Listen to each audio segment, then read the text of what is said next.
எனக்கு ரொம்ப கஷ்டமா இருக்கு மாமா. இந்த வீட்ல எல்லா உரிமையும் லட்சுமிக்கு தான் இருக்கு. நான் மூத்த மருமகளா இருந்தும் அவகிட்ட இருக்கிற சாவி கொத்த கேட்டேனா?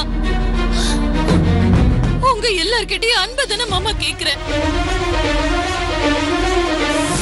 இந்த விஷயம் அவங்களுக்கு சஸ்பென்ஸாவே இருக்கட்டுமே. கல்யாணம் முடிஞ்ச கையோட நம்ம சொல்லுவோம். அப்பதான் ஒரு கிக் இருக்கும்.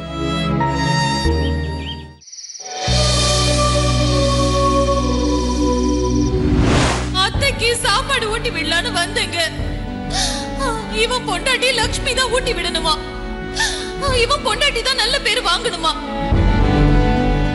இந்த வீட்ல எல்லா உரிமையும் லட்சுமிக்கு தான் இருக்கு. நான் மூத்த மருமகளா இருந்தும் அவகிட்ட இருக்கிற சாவி கொத்த கேட்டேனா?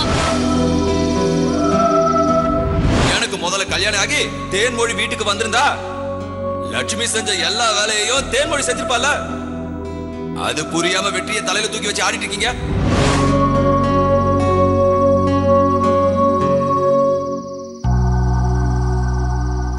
அப்பா அண்ணன் மேல இருக்கிற பாசத்தை எடுத்து சொல்லியும் அத துளி கூட கண்டுக்காம அப்பாவையே எடுத்தறிஞ்சு பேசிட்டாரு. இனிமே அண்ணன் மனசு மாறுவாருன்னு எனக்கு நம்பிக்கை இல்ல. அன்னைக்கு அண்ணி அங்க இருக்கும்போது நான் அந்த பக்கம் போனதுதான் பிரச்சனை. இத்தனைக்கும் அண்ணி கிட்ட ஏன் அம்மாவை அடிக்கிறீங்கன்னு தான் கேட்டேன். அதுக்கு நான் அவங்களை அடிச்ச மாதிரி டிராமா போடுவாங்கன்னு நான் எதிர்பார்க்கவே இல்லை. நம்ம நினைச்ச மாதிரியே நடந்துட்டா வாழ்க்கையில எந்த சுவாரஸ்யமும் இருக்காதுங்க. சிலது எதிர்பாராது நடக்கும்போது அதை எப்படி சமாளிக்கணுங்கிறது தான் நம்ம வாழ்க்கையோட வெற்றியே இருக்கு. வெற்றி வேல்னு பேரை வச்சுக்கிட்டு இப்படி சின்ன விஷயத்துக்கெல்லாம் சோர்ந்து போறீங்க. தைரியமா இருங்க.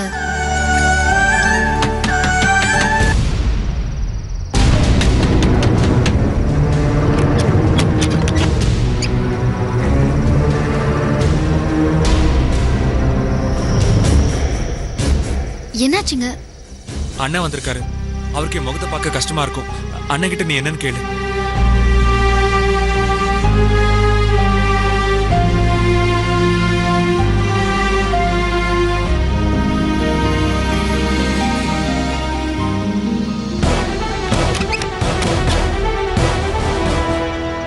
மாமா என்னாச்சு மாமா? மாமா என்னாச்சு மாமா? நீ சுமாருமா? வெற்றி வெற்றி என் முகத்தை பார்க்க மாட்டியா? என் முகத்தை பார்க்க மாட்டியாடா?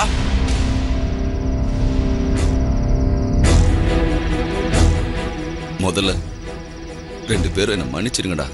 என்ன மாமா நீங்க போய் மன்னிப்பெல்லாம் கேட்டுக்கிட்டு? இப்போ உங்ககிட்ட ஒரு உண்மையை சொல்றேன். அந்த தேன்மொழி பிசாசு கிட்ட நல்ல பேர் வாங்குறதுக்காக தான் உங்க ரெண்டு பேர் மேலையும் கோவப்படுற மாதிரி நடிச்சேன். நடிச்சீங்களா? ஆமாண்டா. அந்த பிசாசுக்கு சாதகமா பேசலனா என்ன எப்படி எல்லாம் அடிக்கிறா தெரியுமா? கையெல்லாம் கடிச்சு வச்சிருக்கா பாருடா. இங்க பாருடா. இது லட்சுமிக்கு கூட தெரியும். லட்சுமி நீ தானே அவகிட்ட இருந்து என்ன காப்பாத்துன. ஆமா மாமா. ஏன் லட்சுமி நீ தானே அவளுக்கு என்ன கல்யாணம் பண்ணி வச்ச. எங்க இருந்து அந்த பிசாசை கண்டுபிடிச்ச? எப்ப பார்த்தாலும் அவ கூட ஒரே சண்டை. அவளை எப்படி சமாளிக்கிறதுன்னு யோசிச்ச. உங்க ரெண்டு பேரையும் திட்டினா அவ சந்தோஷப்படுவான்றத தெரிஞ்சுக்கிட்டேன். நான் அதான் உங்க ரெண்டு பேர் மேலயும் கோவப்படுற மாதிரி நடிச்சேன்டா. முதல் முறையா நல்லா யோசிச்சு பண்ணிருக்கீங்கண்ணே. இப்ப நான் நினைச்ச மாதிரியே தேன்மொழி மாறிட்டா. அவ என் கூட பேசுறத பார்த்து நானே ஷாக் ஆயிட்டேன்னா பாத்துக்கைய. மாமா அப்படி என்ன பேசினாங்க? சொல்லுங்கண்ணே. அத சொல்லுங்கண்ணே. எப்படிடா? சொல்லுங்க மாமா. சரி சொல்றேன்.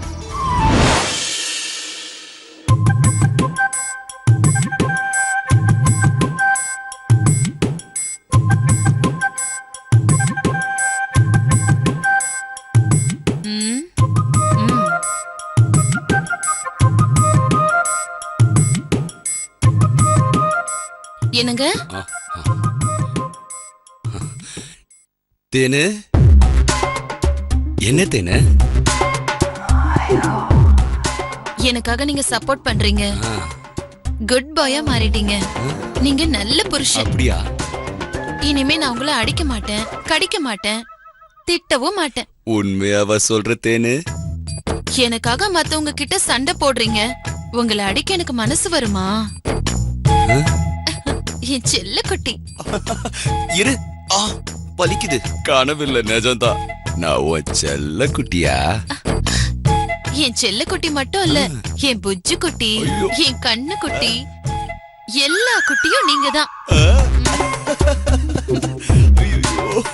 இனிமே நீங்க கீழே படுக்க வேண்டாம், பெட்லயே படுங்க. அப்படியே லக்ஷ்மி கிட்ட இருக்கிற அந்த சாவி கொத்த வாங்கி என்கிட்ட கொடுத்துருங்க. நாம தாங்க இந்த வீட்டுக்கு மூத்தவங்க. அந்த சாவி கொத்து இங்கதான் இருக்கணும். அது புரியாம எங்க அப்பா உங்க அப்பா கிட்ட ஏதேதோ பேசி வச்சுட்டாரு. நான் பணத்துக்கு ஆசைப்பட்டெல்லாம் சாவி கொத்து கேக்கலங்க. நம்ம கிட்ட இல்லாத பணமா? இந்த வீட்ல பெரியவங்கள மதிக்கிற பண்பு வேணுங்க. அது உங்க தம்பி வெற்றி, அவன் பொண்டாட்டி லக்ஷ்மி, இவங்க 2 பேர்கிட்டயுமே இல்லங்க. அப்படிப்பட்டவங்க கிட்ட நிர்வாகம் இருந்தா அது இந்த குடும்பத்துக்கு நல்லதே இல்லங்க. மறக்காம அதை வாங்கி என்கிட்ட கொடுத்துருங்க. குட் பாய். இப்படிதான் நான் சொல்றதுக்கெல்லாம் தலையாட்டிக்கிட்டே இருக்கணும். அப்பதான் எனக்கு பிடிக்கும். இனிமே சாயந்தரம் ஆனா நம்ம தோட்டத்துல இருக்கிற மல்லிகைப்பூவை பறிச்சு நான் என் தலையில வச்சுக்கிறேன். அதுதானே உங்களுக்கு ரொம்ப பிடிக்கும். செல்லம். ஐயோ,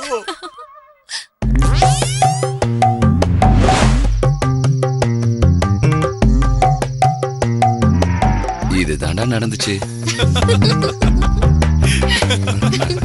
ஓ அண்ணா, அதான் நேத்து தோட்டத்துல மல்லிகைப்பூவை காணுமா?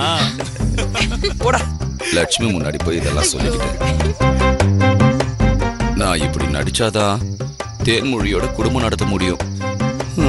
எனக்கும் 40 வயசுக்கு மேல ஆயிடுச்சுடா. நானும் குழந்தை குட்டிய பார்க்க வேண்டாமாடா? நீங்களே சொல்லுங்க. இவ்வளவு அப்பாவியா இருக்கிற உங்களை போய் தப்பா நினைச்சிட்டேன்னு என்ன மன்னிச்சிருங்கண்ணே. பரவாயில்ல, விட்றா.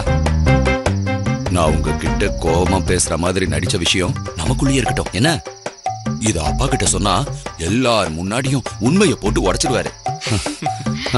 அப்புறம் எனக்கு தான் சிக்கல். சரி, நான் வரேன். சரிங்க, வரேன்டா. சரிண்ணே.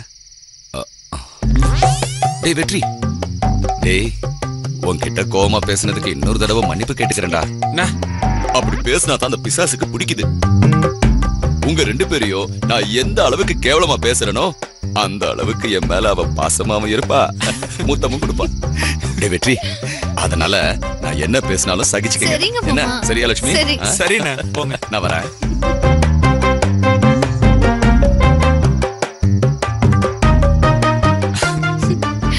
என்னமோ சொன்னீங்க, எங்க அண்ணன் மனசு மாறிட்டாருன்னு. உங்க அண்ணன் மனசு குழந்தை மாதிரி. எனக்கு தெரியாத பெரிய மாமாவை பத்தி. வாங்க.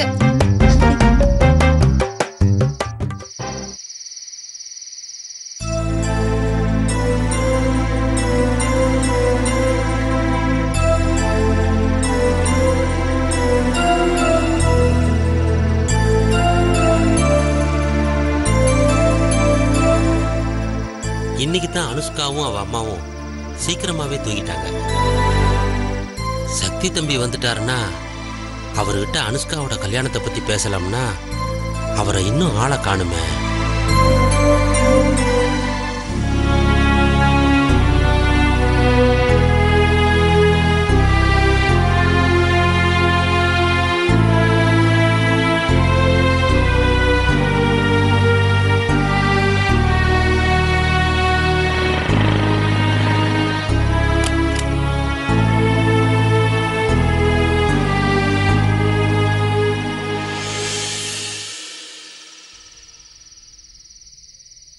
சார், என்ன இன்னும் தூங்கலையா?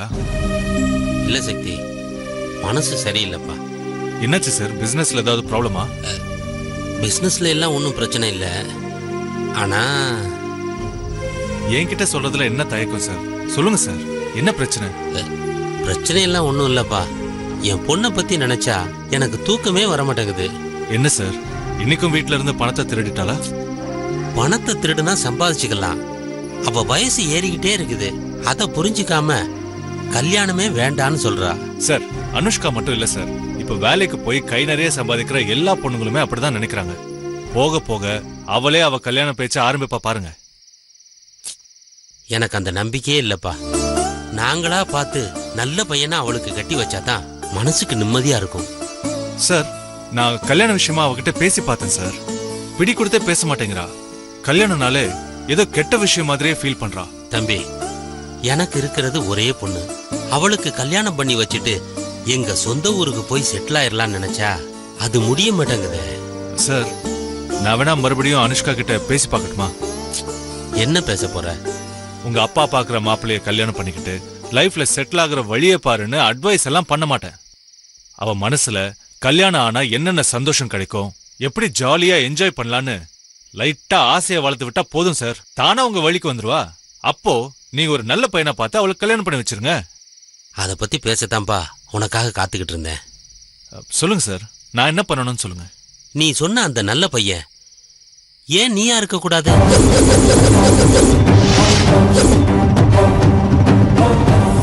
சார், என்ன சார் பேசுறீங்க? ஆமா சக்தி, இத்தனை வருஷமா எங்க வீட்டுல இருக்க.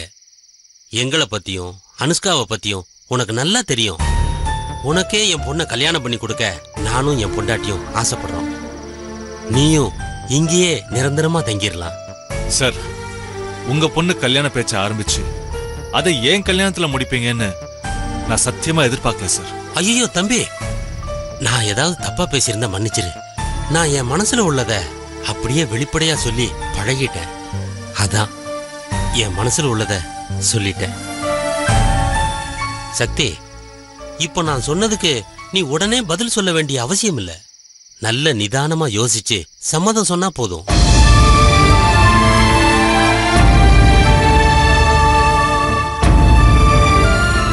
உங்க முன்கோபத்தால என்ன ஏதுன்னு விசாரிக்காமலே எனக்கு படிப்பு கொடுத்த என் தங்கத்தோட உயிரை பறிச்சிட்டீங்களே சார்.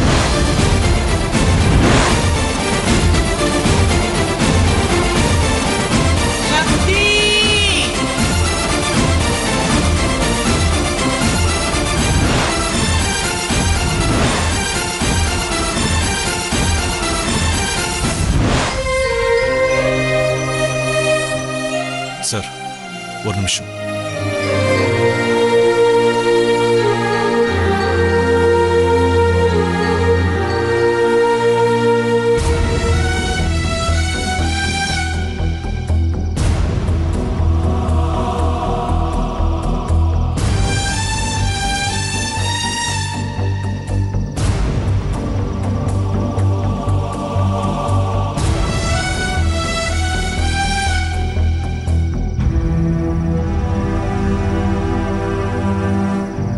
பாருங்க சார், பாருங்க.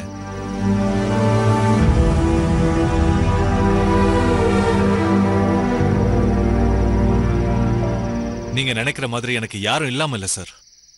இதுதான் சார் என் குடும்ப போட்டோ. என் அப்பா, அம்மா, அண்ணனுங்க, தம்பின்னு எல்லாரும் சந்தோஷமா ஒத்துமையா இருந்தோம் சார். ஆனா என்னோட முன்கோவத்தினால வீட்டுல ஒரு பிரச்சனை ஆகி நான் வீட்டை விட்டு வெளியே வந்துட்டேன். என்னால பாதிக்கப்பட்ட எங்க அம்மா இப்ப வீல் சேர்ல உட்கார்ந்து இருக்கிறது பார்க்கும்போது என் மனசு எவ்வளவு வலிக்குது தெரியுமா சார்?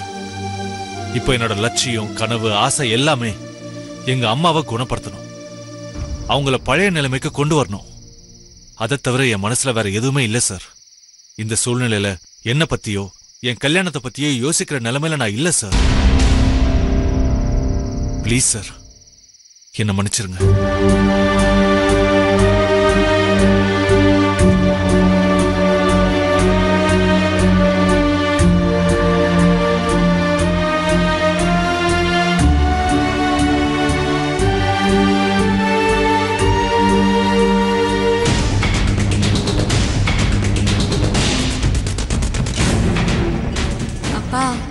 எப்படியும் நீங்க கேட்ட உடனே அவர் இப்படிதான் பதில் சொல்வாருன்னு எனக்கு தெரியும்பா. உங்க மனசுல ஆழமா விதைச்சாச்சு. இனிமே நீங்க பாத்துப்பீங்க. எனக்கு அந்த நம்பிக்கை இருக்கு.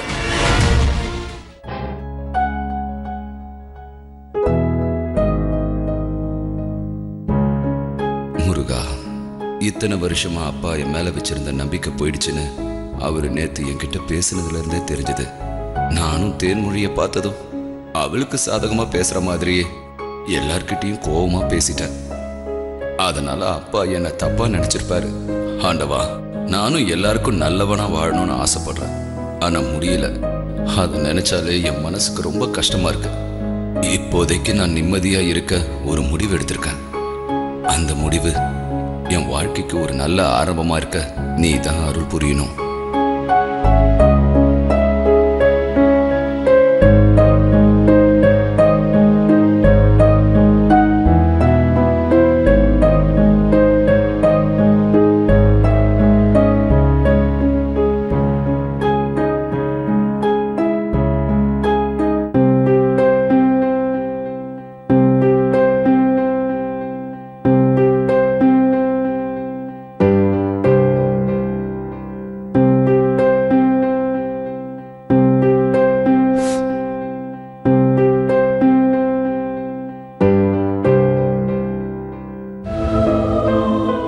அம்மா, உங்ககிட்ட நான் மனசு விட்டு பேசி எத்தனை மாசம் ஆகுது?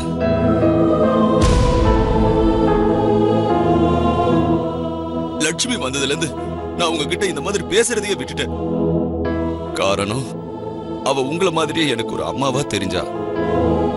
ஆனா இப்போ என்னவோ அந்த லட்சுமி கிட்ட பேசவே எனக்கு பிடிக்கலம்மா. இருந்தாலும் அவகிட்ட எப்படியாவது பேசி என் தேன்மொழிக்குரிய மரியாதையை வாங்கி கொடுக்கலான்னு இருக்க.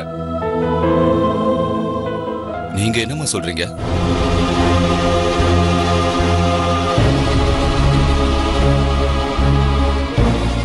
அம்மா சொல்லுங்கம்மா.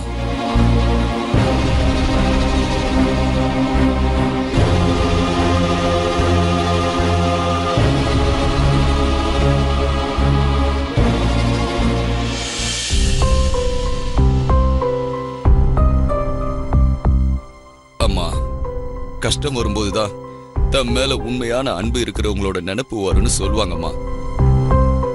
அது என் விஷயத்துல உண்மையாயிடுச்சுமா. அதனாலதான் என்னை பத்தி நல்லா புரிஞ்ச உங்ககிட்ட நான் உண்மைய சொல்றேம்மா. இந்த லட்சுமி எனக்கு பொண்டாட்டிய கொண்டு வந்து வச்சிருக்காளே அந்த தேன்மொழி,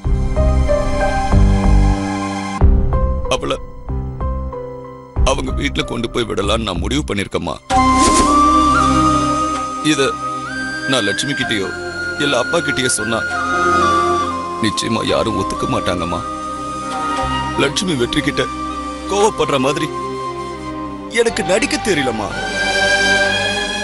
அதனால தாம்மா கொஞ்ச நாளைக்கு தேன்மொழிய அவ அம்மா வீட்டுக்கு கொண்டு போய் விடலான்னு முடிவு பண்ணிருக்கம்மா.